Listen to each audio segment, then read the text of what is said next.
When I was in junior college, I transferred from the local community college to a university a few hours away. Due to a communication issue with the admissions office, I had a very short amount of time to find living accommodations.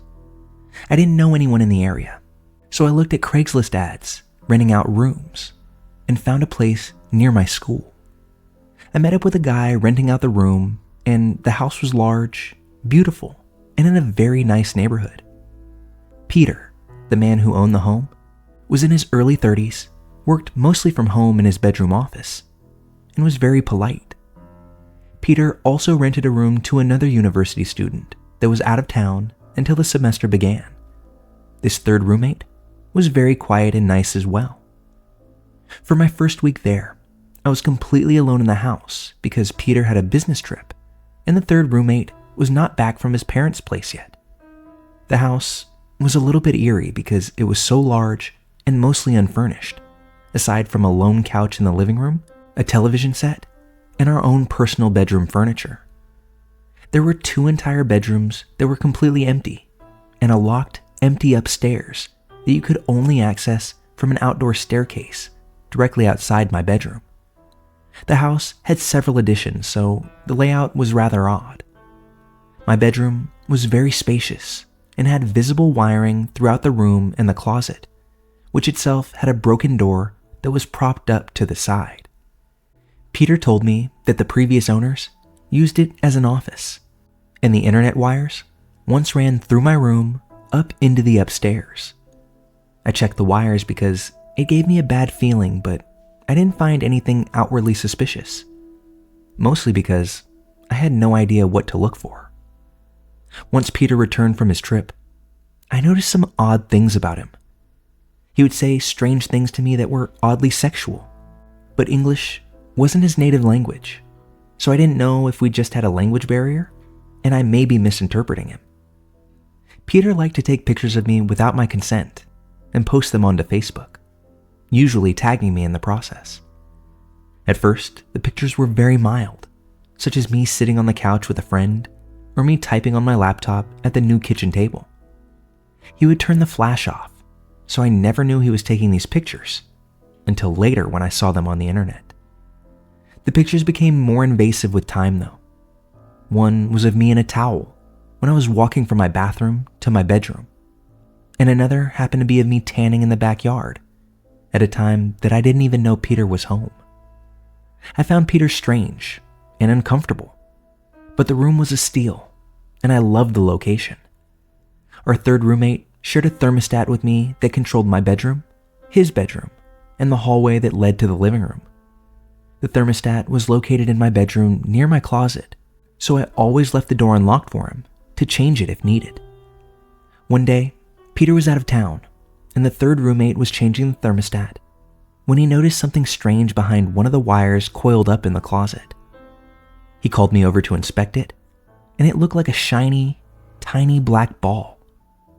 I was really afraid it was a camera, so I put a piece of duct tape over the ball.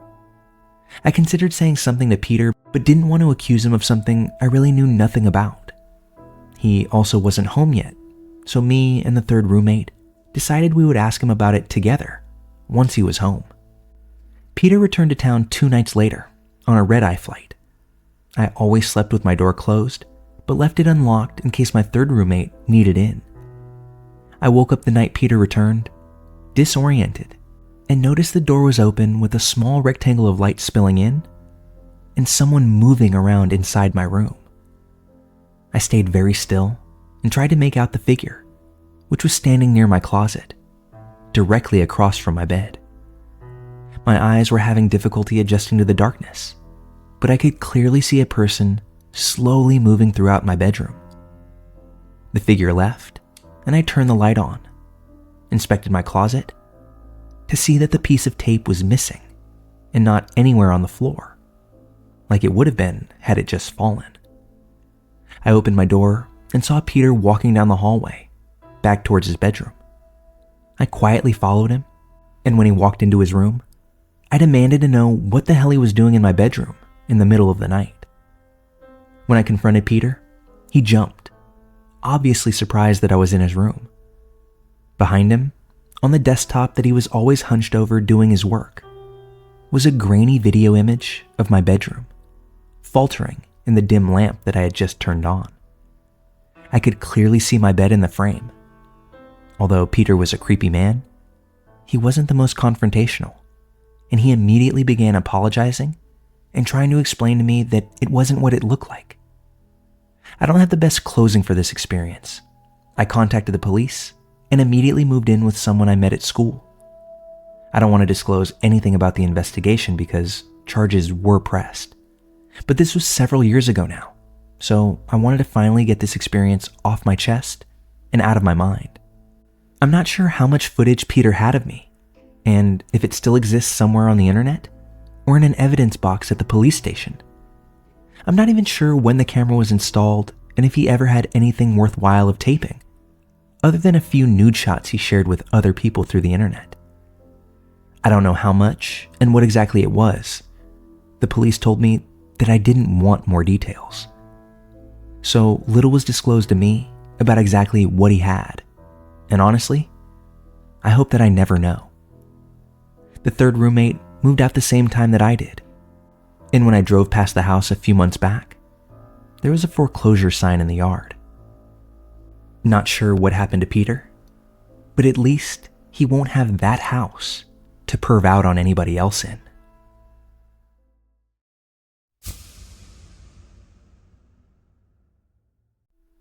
Unlike most people nowadays, I really love Craigslist. I'd estimate I've met maybe 300 people from buying and selling stuff there. And for the most part, everyone was nice and harmless. However, I did run into 2 creeps who made me rethink meeting strangers alone to sell stuff. FYI, I'm a female and I was in my early 20s at the time that this all happened. First guy. It's 2009 and I'm staying with my parents for the Christmas holidays in a small town in, you guessed it, Florida. I'm going through my childhood room and cleaning out the closet when I find a giant CD holder filled with maybe 100 really CDs. Think Nickelback, Aqua, Chumbawamba. It's the 21st century. I don't have use for these CDs anymore. I figure I'd try to sell the CDs on Craigslist.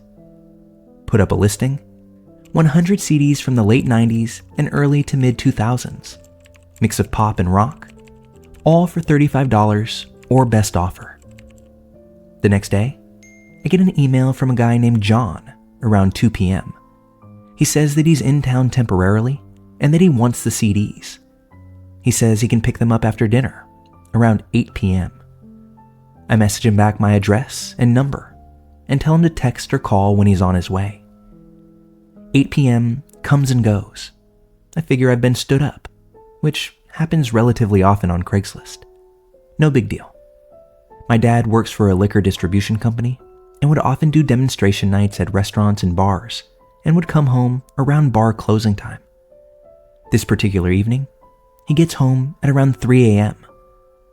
I'm in college and a total night owl, so I'm still up, probably eating junk food, surfing the web, and watching horror flicks. I hear a car pull up, look out the window, and see my dad sitting in his car eating food. He often stops at Taco Bell on his way home and eats it in his car so my mom doesn't know he's cheating on his diet. When, maybe 10 minutes later, my dad comes in and shouts my name. "Hey, there's someone here to see you. Can you please tell me why a strange man is showing up at our house at 3 a.m.? What? I go downstairs and my dad says some guy pulled up in the driveway and asked for me by name.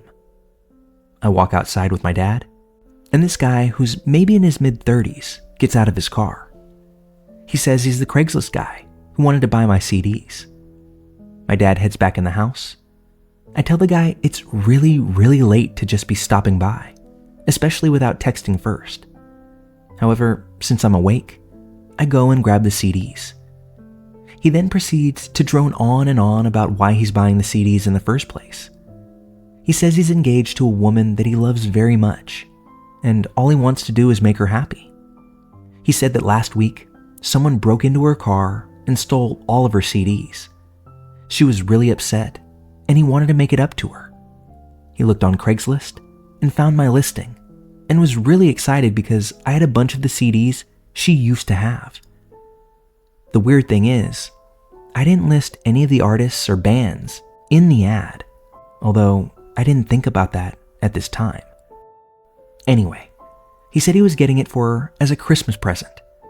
He said he was staying with his future in-laws somewhere nearby, and that their family barbecue had run really late, which is why he never made it at 8 p.m.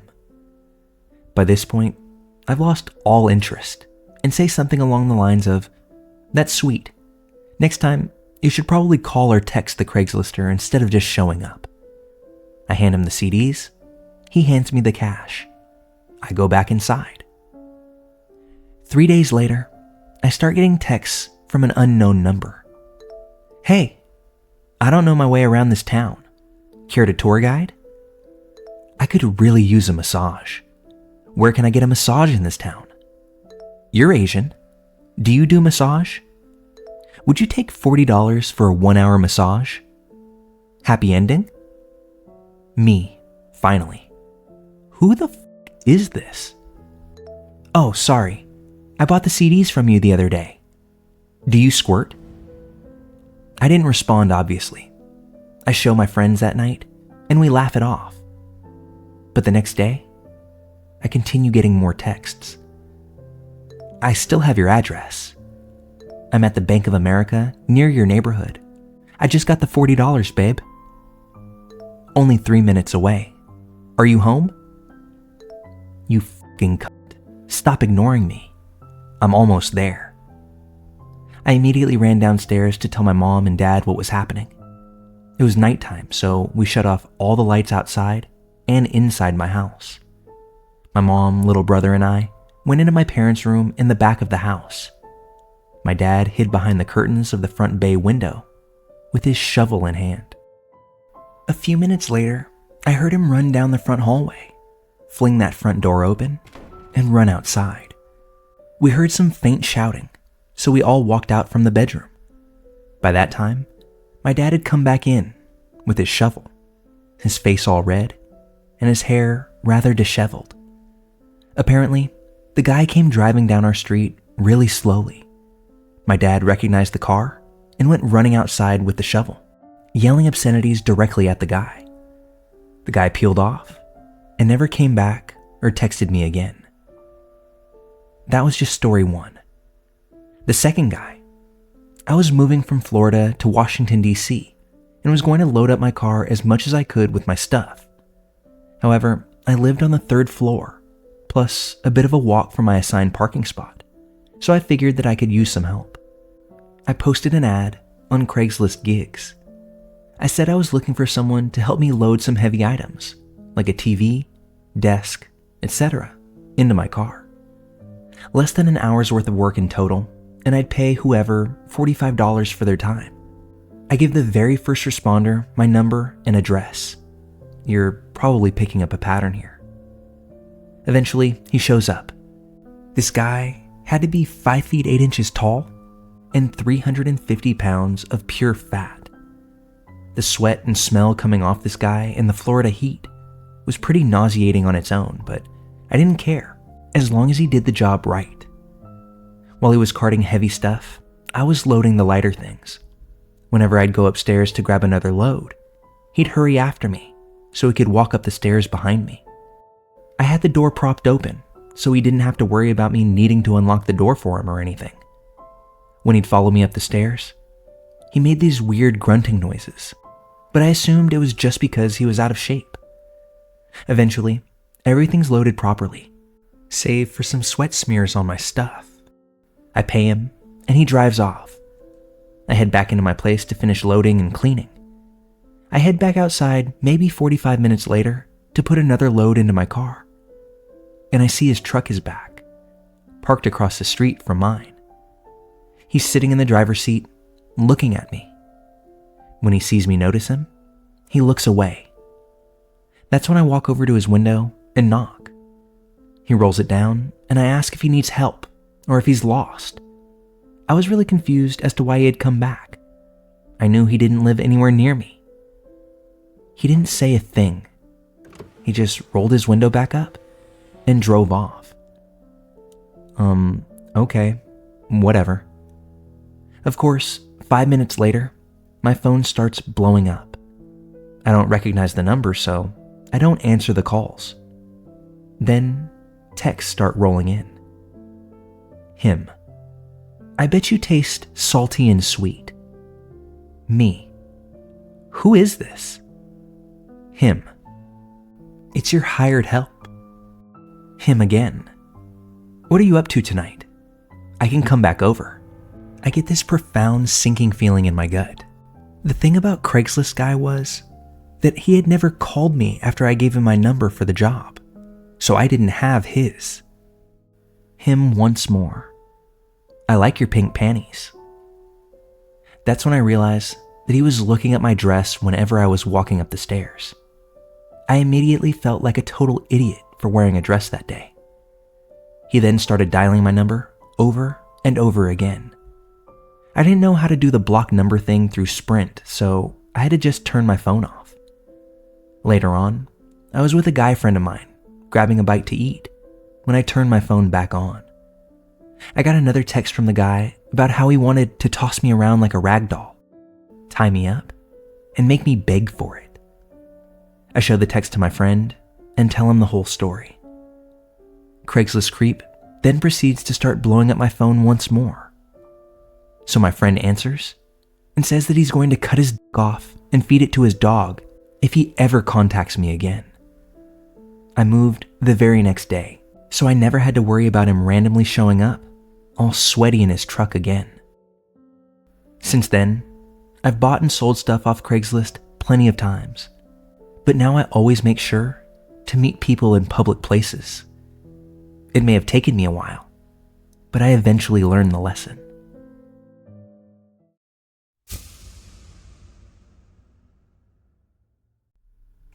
I'm a 21-year-old dude, previously unexposed to the true creeps of the world, and I've never encountered anything quite like what I encountered today with my girlfriend. It felt straight out of a horror film. First, a bit of background.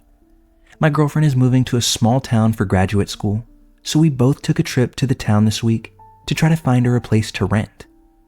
Her parents suggested that I go with her instead of them. My girlfriend then contacted many landlords in order to view different properties. The majority of them belonged to legitimate realty and apartment companies. Our first meeting, however, came from a Craigslist ad.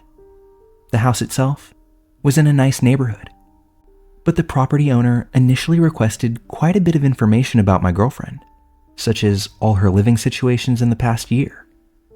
It didn't seem fishy yet, since through text, he seemed to be a normal guy. My girlfriend set up the appointment in advance. However, she sent him texts and called him, as he required, several hours ahead of our appointment. He didn't answer any of them.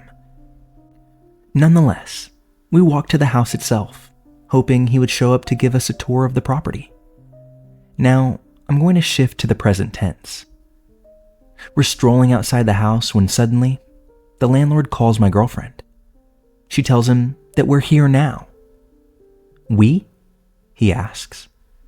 My girlfriend explains that I'm here with her to help her judge the property, and she begins to act confused. Then she says my name. She hangs up, and we sit on the curb adjacent to the house. That was so creepy, she says. He talks so slowly and got mad at me when I said that I was with you.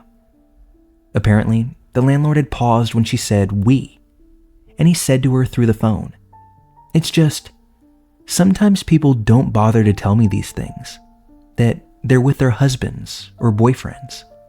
It just comes as a surprise sometimes." Then he asked for my name. She's a bit weirded out, and I started to get that same weird feeling. So that's when I asked about his name, what he said to her in the past, etc. We have about 5 minutes before the appointment. I quickly look up his name on my iPhone, and I get 0 hits. I look up his self-named real estate business. Also, no hits. Now at this time, as we're sitting at the curb, we both notice a greasy-haired middle-aged man cross the street, coming from the area of the house. He opens his run-down red car up and sits inside. We both think that it's the landlord. The timing of the phone call culminated in this man walking to his car after all. But it's not. The minute of the appointment approaches, so we leave the curb and walk to the front porch of the house. At this time, the greasy-haired man turns on his car and pulls a U-turn just as we cross the street. He sees us in full view before driving off. That's when a new car pulls in on the opposite side of the street. It's him. We'll call the landlord Jay. Jay is wearing old dirty jeans and sneakers. He's over 50 years old, tall in stature, and has on a t-shirt with holes and a baseball cap. Perhaps his most prominent feature are his eyes. He gazes with both eyes wide open, his left eye being slightly larger than the other and more reluctant to close when he blinks. We introduce ourselves, but he won't shake our hands. "Sorry," he says, "but my hands are dirty. Just got off work." He doesn't explain this further, where he was coming from, what type of work makes his hands dirty, things like that. I immediately sense a strangeness about him, like something is just a bit off.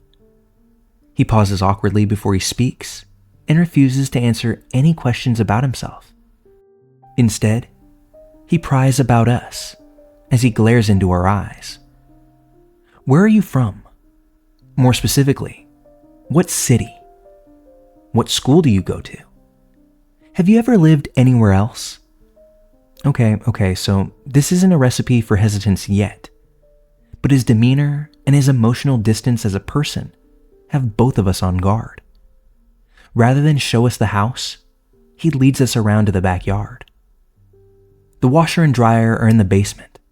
Follow me." Alarms are ringing loud in my head.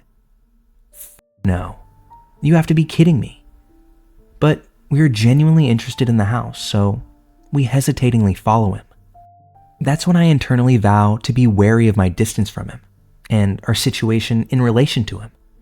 So when he unlocks the outside door to the basement, I make sure he goes first. He reluctantly does, and as he slowly steps down the stairs, he pulls on the light switch. The light doesn't turn on. He slowly hums, before stepping right into the darkness. My girlfriend is just in front of me, and I make sure that I watch the door behind me. So we both stay at the top of the stairs right next to the door. The weird thing is that he doesn't say anything. He merely fiddles with the washer and dryer before turning to go back up the stairs. My girlfriend is smart, feels the off-putting vibe in the situation, and spaces herself away from him as well. Jay leads us back to the porch, where he softly knocks on the door. Now, the property has an adjacent rentable house next to this section, so as I look in, I notice a few things. There are backpacks placed on the dining room chairs. There's just a screen door, since the main door is open. And there are books perfectly stacked on the dining room table. As Jay begins opening the door to our side of the building, he tells us about the co-residents. But he doesn't say anything other than the fact that they are students. He walks to the flat, and the main door is slightly ajar behind us. "Close that, will you?" he says to me. I carefully close the door, then try opening it to see if it'll open. But it doesn't. The door is now locked. I quickly begin fiddling with the latches within sight. This cannot be happening, I think to myself, now fully in fight mode. I find one that unlocks the entrance, and just as I open the door, he barks at me from inside the flat. "Just close the door already." Now, at this point, we are feeling weirder and weirder about this man by the minute. He shows us the kitchen, but as he talks, he stares with an inhuman look in his eyes. When he stares at me, I stare right back in his eyes, trying to convey my own fearlessness against his emotionless gaze. He eventually gives up on me and stares into my girlfriend's eyes, stares and stares, and she eventually gets weirded out, rightfully so, at his eerie, constant staring without breaking eye contact.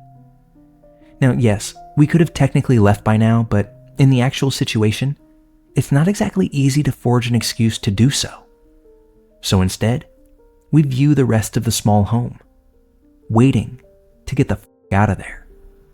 I'm solely focusing on my body spacing from him versus my girlfriend's body, purposefully contorting myself to be facing him at all times. He tries to block us in the small bathroom by standing in front of the door, but I never put my back toward him, and as such, he keeps a little distance away. Some weird things happen.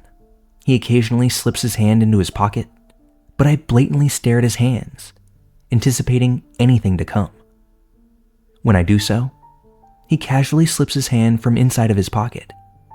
He begins bumbling about how this place is perfect for a college girl. I tread carefully, as if there is a second person around a corner, just waiting for us. This is a feeling of paranoia that I've never felt in my life before.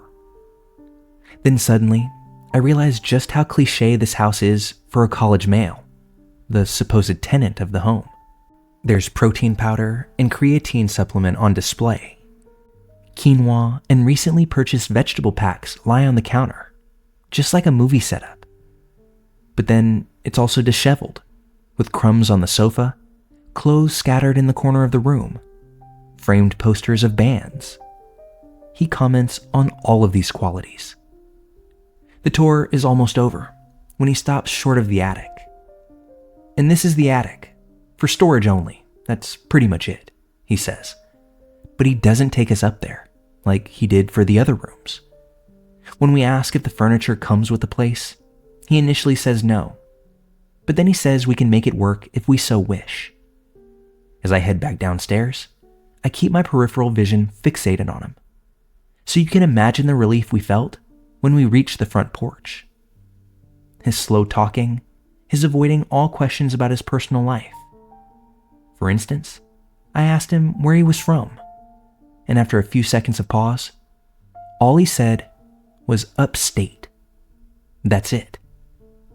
When we finally leave, he shakes our hands this time, staring more into my girlfriend's eyes.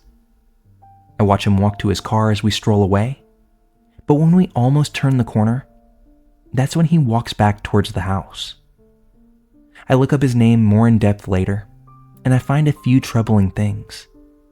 This apparent property owner is documented online with an address for a secluded forest home, with a trailer in the driveway and trees to block the view from the street. The off-putting part here is that this property is listed as his real estate office. He lists other properties, one under the guise of saying 2 female college students are looking for a 3rd female roommate. Worst of all is when I find an alternative address for him.